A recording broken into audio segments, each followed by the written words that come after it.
The Baltic Sea is one of the most heavily trafficked seas in the world. The state of the sea is alarming. There are, however, passenger carriers and cruise liners who act responsibly in order to protect the environment.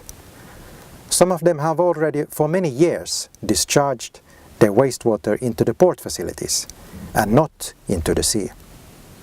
This video will show you examples of vessels acting responsibly. The fact is that passenger traffic produces a lot of wastewater. In response to this environmental threat, the Port of Helsinki has built infrastructure to receive the wastewater in the port.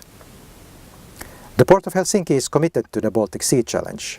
In addition, the port has launched economic incentives that even further encourage the vessels to discharge their wastewater into the port's sewer. Let's find out how it works.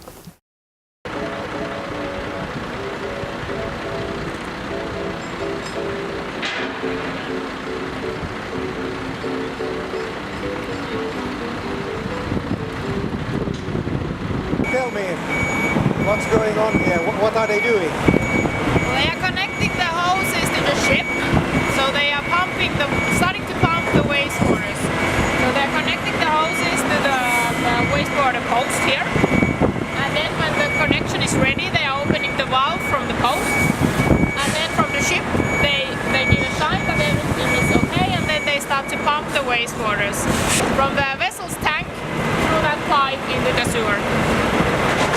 Last year in 2015 we received a little over 3,400 tons of waste and over 360,000 cubic meters of wastewaters.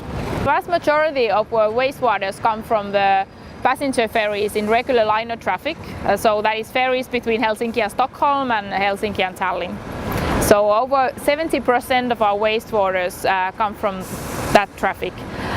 And then the international cruise lines, they leave around 15% of all the wastewaters we receive in Port of Helsinki. The fixed waste, that mainly comes from the cruise vessels, because the ferries in liner traffic, they handle mostly waste directly with the waste management company. In vessels we talk about black water and grey water. So black water is the water that comes from toilets, and grey water is the water that comes from showers. And they collect it in tanks in the vessels, and then they go through these pre-treatment systems. Many of the vessels, or almost every vessel nowadays, the passenger vessels and cruise vessels, they have pre-treatment facilities on board. So the wastewater they pump in the Port of Helsinki is pre-treated.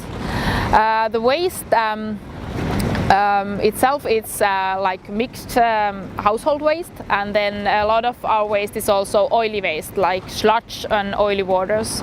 Also there is international catering waste, of course, there's a lot of restaurants on board. And then we collect separately recyclable waste like cardboard, glass, metal, that kind of wastes. The waste goes into different treatment facilities. For example, our mixed waste goes into this waste-to-energy plant in Vantaa, which makes energy from mixed waste. And then when we talk about wastewaters, the wastewaters pump from the vessel into the sewer network here.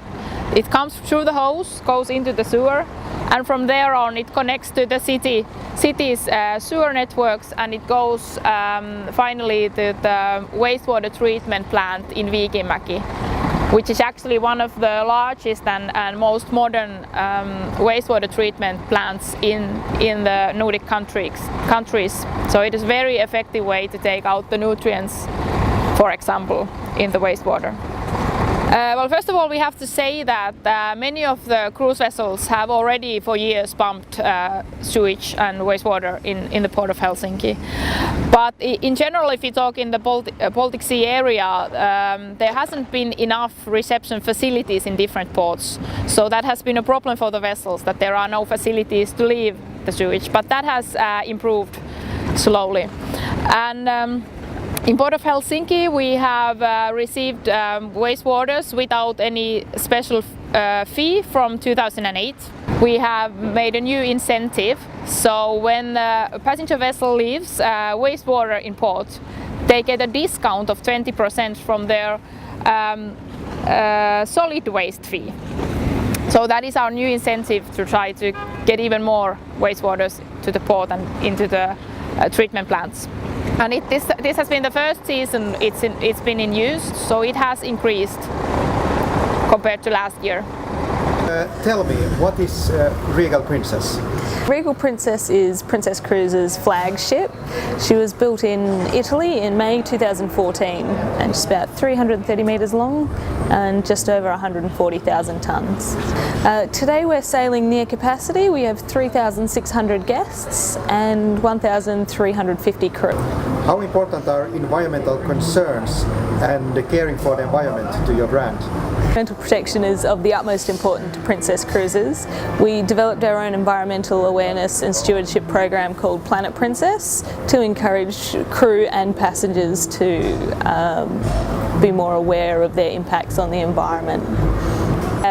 We are a small floating city and we have all the waste that go along with that.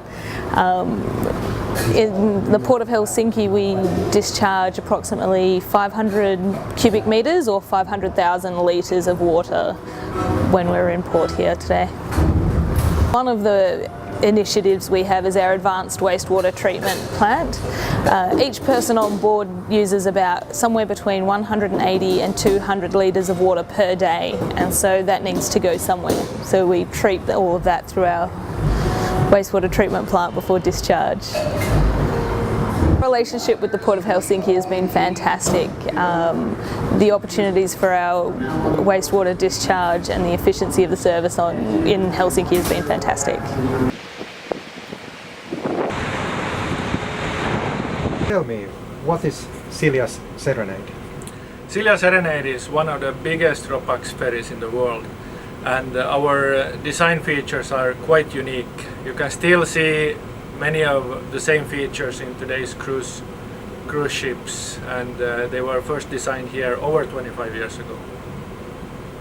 Last year we transported over 2.7 million passengers between Finland and Sweden, and on high season we transport about 2,800 passengers at a time, and on low season a bit less.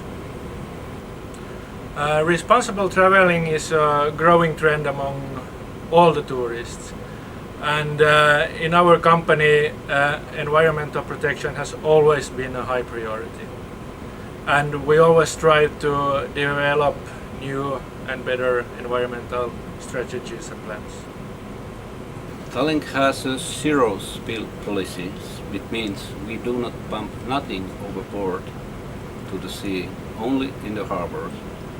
We have a catalytic converter on board which drops a lot these NOx levels, and the newest thing what we have here is the real-time fuel consumption monitoring system, so deck officers can see the real-time fuel consumption and adjust the speed as good as possible. How much wastewater do you typically discharge in Port of Helsinki? It depends how much we have passengers on board, but last August we discharged 3,500 cubic meters. We really hope that all the international cruise vessels operating in the Baltic Sea follows our example and discharge all their wastewater to the port facilities. We are very happy with the services that the Port of Helsinki provides, and we hope that the next big green investment would be to offer us and all the rest of the ships shore power supply.